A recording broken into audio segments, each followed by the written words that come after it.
So Emma, welcome to the Frontier Unlocked Sofas. If people don't know who you are, would you mind introducing yourself and telling people what you do? Yeah, sure.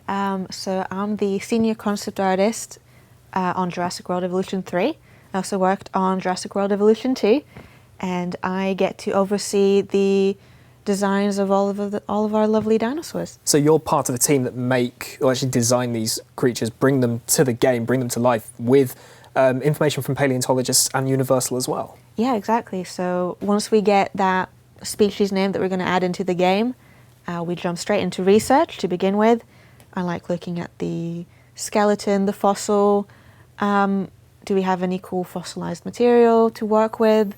Do we need to maybe use fossil evidence from other species?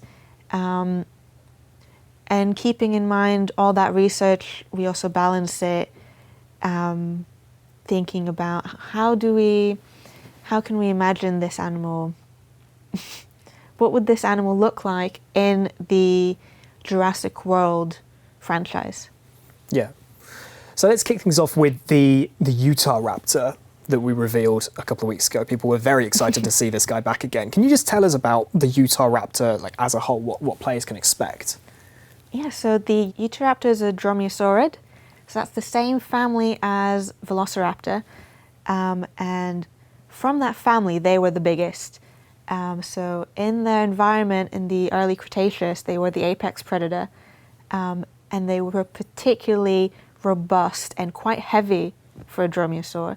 And they had to be because they were hunting ankylosaurids. Blimey, that's a big boy to chew through, absolutely. Yeah. So dimorphism is a huge part of Jurassic World Evolution 3. So can you tell us about what differences the male and the female Utahraptors have?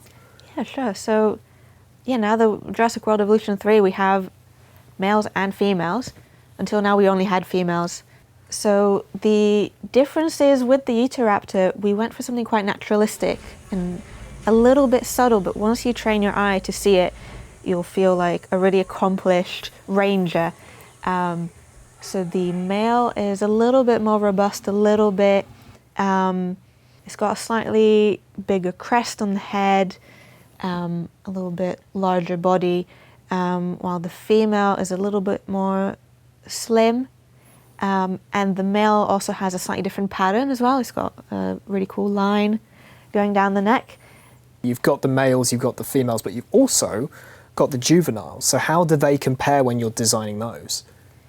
Yeah, well, the juvenile it's like designing another dinosaur. It's the same amount of work. And we usually have way less fossil evidence to work with, so we have to supplement a lot of it looking at real-life animals and how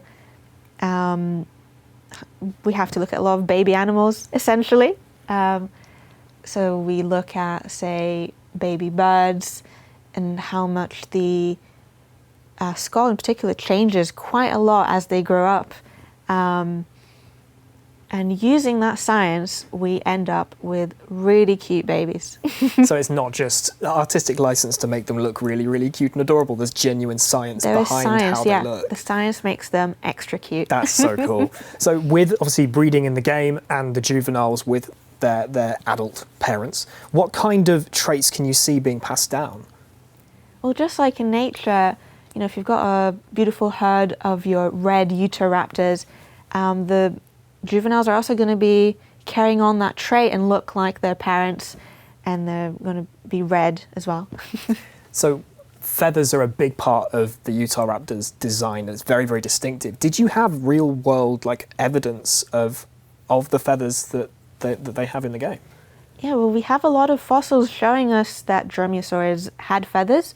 We don't have any for the Utahraptor yet, but we do have them for related species, and we can even see on those species that on the arm there's little holes for the quill knobs, where the feathers would have come out of, and we wanted to make sure we got that shape right because it's quite a particular type of wing. They couldn't quite use it to fly. So even though the Utahraptors, obviously it's a predator, it's carnivorous, but when you've got them in your parks, your herds, they are quite family oriented. Yeah, they are, and we even have fossil evidence for this. We've got fossils of the whole family, of the adult with the juvenile, and they're eating their little hunted dinosaur that they had, and they're just all a family unit. You don't want to separate them in your park. Absolutely not. So one of the other dinosaurs that we revealed was the Lokiseratops, and I think that one has gone down pretty well with prospective players. Can you tell us more about the Lokiseratops itself? Yeah, so the Lokiseratops is a ceratopsian, and it's been a while since we've had a new one in the game, so this was really our chance to put a lot of love and energy into this one, make it the best it can be. We looked at a lot of fossil evidence, even for the skin, even on the materials on the Lokiseratops itself. We looked at fossilized skin impression from other ceratopsians to really add in those extra science details. Speaking of details, again, we have the dimorphism in Jurassic World Evolution 3. How do the male and the females differ? Yeah, so the Lokiseratops, I'd say, is an example of quite prominent dimorphism. So the male and female have slightly different crests, and even in the fossil itself is a really cool skull. It's almost complete, and you can see how asymmetrical it is. And we represented that in the game as well. So the male and female both have slightly asymmetrical crests with that little bit of lovely natural wonkiness that really makes them feel alive. Yeah, and of course you've got the juveniles as well. How are they to design and compare to the adults? Well, the juvenile, we do actually have skulls of juvenile ceratopsians, and they're really adorable, and they also have quite a different head shape, which was interesting. They've got really big eyes, like they've not quite grown into their crest yet, so that was really fun to reference, and I think our final juveniles are so cute. I think they're one of my favourites. That's amazing. So the moral of the story is, for the Lokiseratops and the Utah Raptor, science is quite simply cute. Yes. And I think people are going to be really, really excited to get them in their parks.